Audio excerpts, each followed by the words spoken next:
Henry Ford once said, "It is well enough that the people of the nation do not understand our banking and monetary system, for if they did, I believe there would be a revolution before tomorrow morning." I quote this because it encapsulates the fact that the contents of this video may be unsettling compared to the videos that I normally make. So who controls all of our money? It's a simple question. We all know that you and I don't control it, our employees don't control it, the companies that they work for don't control it. So who does? Where does it even come from in the first place? I'll give you a hint, money does not come from the government. It's a seemingly obvious question that's never asked or taught in schools for some reason. Unfortunately, most people's lives are basically dedicated to money. It's all people ever worry about or talk about. We go to school to learn basically how to go to university, to learn the skills to get a good job, so that we can trade hours of our lives, all for this thing called money. So why wouldn't you want to know where money comes from and who issues it? Today, in this very special video, you're about to find out the answer to the question of who controls all of our money. People today can tell something isn't quite right with our financial system, but they just can't put their finger on it. Some people think it's the failure of government, others think that it's the failure of capitalism itself. This video should clarify a few things.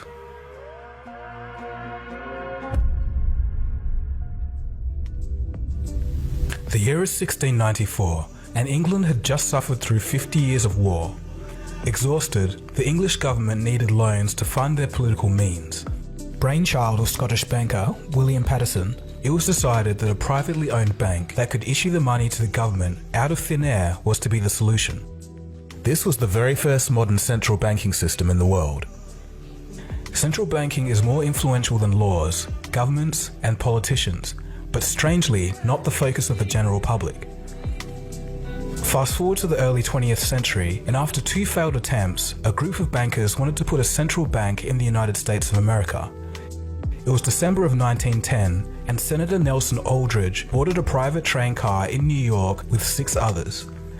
The 6 were not to be spotted by any news reporters to avoid questions. Their destination? Jekyll Island off the coast of Georgia. The meeting went for 9 days, and from that, they created the Federal Reserve System. This is all documented and a matter of public record. Some of them went on to write about the meetings in their personal biographies. Here's a quote from Frank Vanderlip, president of the National City Bank of New York, February 9th, 1935, in the Saturday Evening Post. "I was as secretive, indeed as furtive as any conspirator. Discovery, we knew, simply must not happen, or else all our time and effort would be wasted. If it were to be exposed that our particular group had got together and written a banking bill, that bill would have no chance whatever of passage by Congress." The 6 men that Nelson Aldrich brought together included the head of banks, branches of government such as the Treasury, and some of the richest people on earth at the time. To give you an idea of how rich they were, in 1910, these 6 men represented a quarter of the world's worth. The bankers told the American public that the purpose of the system was to stabilize the economy and to stop the grip of the Wall Street banks over America. The problem was, the guys that wrote the bill were the very same people they said they'd stop. If they succeeded, it will give a small group of men the ability to create money from nothing and loan it to the American government with interest. So why was it done in secret? Because the American people didn't want a central bank. Back then, unlike today, people knew what central banks were and understood them very well. Everywhere a central bank went, there'll be wealth inequality, wild swings between economic booms and busts, and after each bust, those at the top of society mysteriously came out richer while everyone else got poorer. Europe was the running example of this at the time. The Federal Reserve was originally drafted as the Aldrich Bill, but when it came into Congress, they recognized Senator Aldrich's name and smelt a rat. The bankers needed better cover. They decided to send 2 millionaire friends to carry the bill to quell the suspicions of Congress and renamed it the Federal Reserve Act. Next, in a textbook lesson of deceit, the bankers set out to fool the American people through disinformation. In the newspapers of the day, the bankers screamed and protested against the new Federal Reserve Bill. It would ruin the banks, they exclaimed. The average person read the protesting articles of the bankers and thought to themselves, if the bankers hate it, it must be good. And then they ended up unknowingly supporting a Trojan horse. The bankers also fooled Congress by putting clauses in the bill that limited their power only to remove them once the bill was passed. A double head fake of the public and Congress was all it took. The bill was passed on December 23, 1913, while most of Congress was out on holiday. And with that, a small group had complete monopoly over the issuing and creation of American money. Today, the Federal Reserve is the most powerful entity in the United States, and they're not ashamed to admit it either. Here's former Fed Chairman Alan Greenspan. What should be the proper relationship between a chairman of the Fed and a president of the United States? Well, first of all, the Federal Reserve is an independent agency, and that means basically that there is no other agency of government which can overrule actions that we take. What the relationships are don't frankly matter. In addition to this, it seems that the Fed can't even be touched by investigating parties. So I'm asking you if your agency has, in fact, according to Bloomberg, extended $9 trillion in credit, which, by the way, works out to $30,000 for every single man, woman, and child in this country. I'd like to know, if you're not responsible for investigating that, who is? We have responsibility for the Federal Reserve's programs and operations, audits, to conduct audits and investigations in that area. In terms of who's responsible for investigating, would you mind repeating the question one more time? Mr. Chairman, my time is up, but I have to tell you honestly, I am shocked to find out that nobody at the Federal Reserve, including the Inspector General, is keeping track of this. So what does all of this have to do with me, you might be asking? I don't even live in the US. Well, two reasons.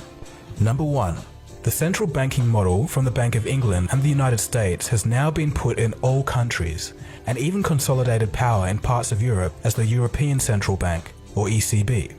This unites separate countries under one economic policy. The only places in the world that don't have central banks are North Korea, Iran, and Cuba. In 2000, this list suspiciously included Afghanistan, Iraq, and Libya. And number two, since the end of World War II, the US dollar has been the reserve currency of the world. This means that all central banks hold US dollars in their reserves. In other words, all other currencies are backed by the US dollar. This directly links your country to the Federal Reserve's monetary policy in America. More on this later.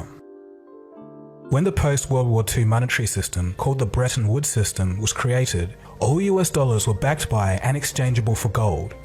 A byproduct of this was that currencies used to be very stable in relation to each other. Before that, all the countries, the exchange rates were fixed, and year after year you could predict what prices were going to be. You could start a business elsewhere, know if you were, you could calculate profits. Business was much, much easier before floating exchange rates. Unfortunately, in 1971, due to a falling US dollar, international capital flows into gold, and the funding of the Vietnam War, President Nixon took the US dollar off the gold standard. I have directed Secretary Connally to suspend temporarily the convertibility of the dollar into gold or other reserve assets. Now the dollar was floating and backed by nothing, and has been ever since. Okay, so let's think a little. If the US dollar is backed by nothing, but the world's reserves are backed by the US dollar, intrinsically, since 1971, doesn't this mean that all currencies are now backed by nothing tangible, only trust in the American government? Well, this is correct. Money backed by nothing is known as fiat currency. Fiat in Latin means let it be done. In other words, the government says it is money, so it is. A consequence to having money backed by nothing is that whenever the Federal Reserve creates money, it dilutes the currency supply of all other nations because their reserves are backed by the US dollar. All countries' reserves are worth less each time money is created. In the past few years, the Federal Reserve has printed trillions of dollars, and countries like Russia and China have noticed this. As a reaction to the money printing, these countries have been selling US dollar reserves and buying gold over the same period. But wait a second. Some of you clever thinkers out there may have asked yourself, if every currency on Earth is backed by nothing, how am I able to pay for things? Well, as it turns out, the whole economic system today is running because it's backed by faith. Faith that you can exchange your unit of currency for goods or services. In a way, part of that faith comes from the fact that not many people actually know where money comes from. We're about to find that out in this video. A central bank is essentially the entity that manages a nation's money supply, and it can loan money to the government with interest. In the United States and most other countries, it works like this. When the government needs more money than they receive from taxes, they ask the Treasury Department for money. The Treasury then receives an IOU or bond from the government. The Treasury, through the banks, gives this IOU to the Federal Reserve. The Fed then writes a check for this IOU and hands it to the banks. At this exchange at the banks, money is created and it can be used to pay government bills. So hang on, where does the Fed get the money to be able to write this check? They get this money from nowhere. They literally just invent it. Here's a quote from the Boston Federal Reserve. Quote, "When you or I write a check, there must be sufficient funds in our account to cover the check. But when the Federal Reserve writes a check, there is no bank deposit on which that check is drawn. When the Federal Reserve writes a check, it is creating money." End quote. So in essence, they're writing a check and creating money from an account that has no money in it. The money the Federal Reserve creates can be used as legal tender to buy things and eventually makes its way into the real economy. If you and I did that, we'd go to jail for fraud, but they can do it because they invented the system. This is the same system used throughout the world today. Another part of this money creation happens at the commercial bank side. Every time you take out a loan to buy a house, car or TV, banks create money out of nowhere to give you this loan and you still have to pay interest on it. And don't just believe me when I say that. Hear it for yourself from the horse's mouth, the people running the system. Graham Towers, former governor of the Central Bank of Canada, states, quote, "Each and every time a bank makes a loan, new credit is created, new deposits, brand new money." End quote.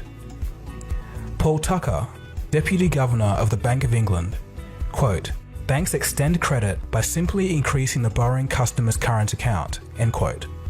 So what they're basically saying is that each time the bank makes a loan, the bank doesn't use other people's deposited money and give it to you. It creates new money. In modern times, this means typing digits into a computer. 97% of all money is digitally created like this. Only 3% is the physical cash and coins that we carry. Another crazy thing that commercial banks can do is lend out 10 times more money than they actually have in reserves. This is called fractional reserve lending. So who wrote this ridiculous system into law? For the United States, it was part of the Federal Reserve System drafted in 1913. And again, this is the same system used throughout the world. So what's the issue? Why should I even care? Well, there's consequences. When more loans are given out, more money is created and the rest of the money in circulation is worth less and less as the years go on. This is known as inflation. In a way, inflation is basically a tax that we all pay for the fraud of money printing. Easy money now in exchange for tax on our future generations. It's also why in 1950, a house used to cost $7,000 and a car, $2,000. Obviously, this is no longer the same today. Things will always keep getting more expensive as long as this system is in place. This was actually kind of okay because wages grew in relation to inflation until about 2008. Why this stopped happening is a story for another day. So things are already pretty crazy, but they get even crazier. The more you look into it, the stranger things become. So remember how we're talking about how central banks and commercial banks can create money out of nothing? This procedure actually does create something. It creates debt. Let me explain. When you take out a loan, it's written down as an asset in the bank as a negative form, kind of like a negative value of money, or otherwise known as debt. Under this system, debt is actually money. And again, don't just listen to me. Mariner Eccles, former governor of the Federal Reserve, states, quote, "If there were no debts in our money system, there wouldn't be any money." So in essence, instead of gold being the backbone of our economy, it's now debt. The system we're under now is sometimes referred to as the debt-based monetary system. It requires that debt always grows. Countries and people must become deeper in debt so that there's more money in the system, because remember, debt is money. If people and governments stop borrowing money and pay back loans, the debt doesn't grow, the money supply shrinks, and the system falters.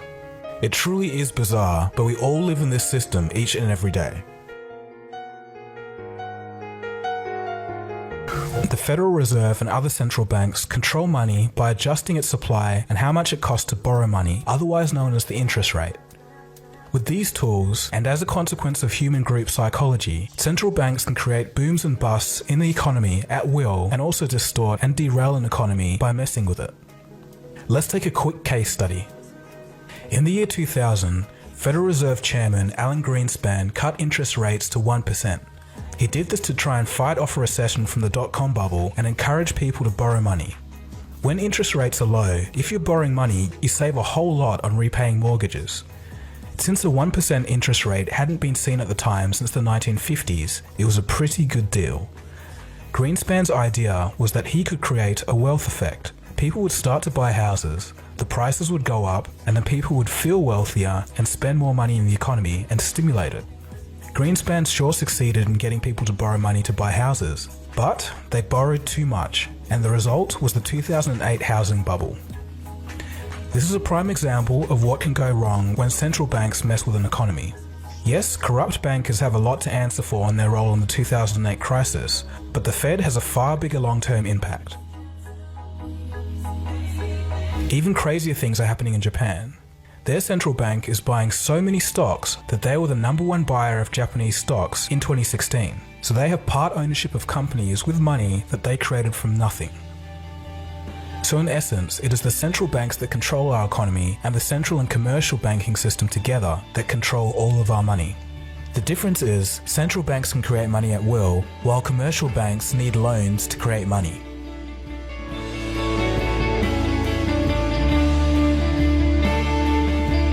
To give you an idea of people's views of central banking when people actually knew what central banks were, here's a couple of examples.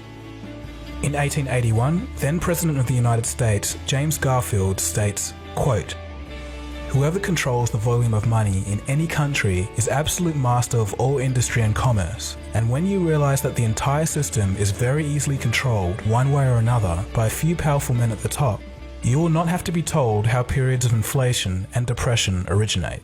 End quote. Benjamin Franklin in his autobiography stated that the prime reason for the American War of Independence was a battle over who actually controlled and issued the money of the new colonies. Moving on to more modern times, Nobel Prize-winning economist Milton Friedman states, quote, "The Federal Reserve definitely caused the Great Depression by contracting the amount of currency in circulation by 1/3 from 1929 to 1933, end quote. So with all of this being said, some would argue that central banks are not inherently a bad thing. They just need to be part of the government and not privately owned.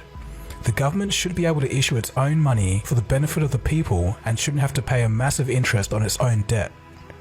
This was tried at least once in the United States by President Lincoln, who stated this: The government should create, issue, and circulate all the currency and credit needed to satisfy the spending power of the government and the buying power of consumers. By the adoption of these principles, the taxpayers will be saved immense sums of interest. Money will cease to be master and become the servant of humanity. Abraham Lincoln then issued his own government money. It was called the greenback. No further comments on that story. So I think we'll end the video there. There's so much more that I could cover about what central banking decisions led to what revolutions around the world. Pretty much when you look at it, all revolutions and all wars, when you dig through everything, it all boils down to money. Anyways, if you've watched the whole way through this video, congratulations. You're one of the few who have found out the hidden truths about who controls all of our money. I think I've only met about 4 people in real life that have been aware of the debt-based economic system. It's strangely unknown, but is as true as anything. I even showed you all of the quotes of the bankers and the former heads of the Federal Reserve telling you from their own mouths how the system actually works. If this is your first time of hearing all of this, I encourage you, as I said before, to do your own research, and then you'll start to see the bigger picture, and the world today will make a whole lot more sense.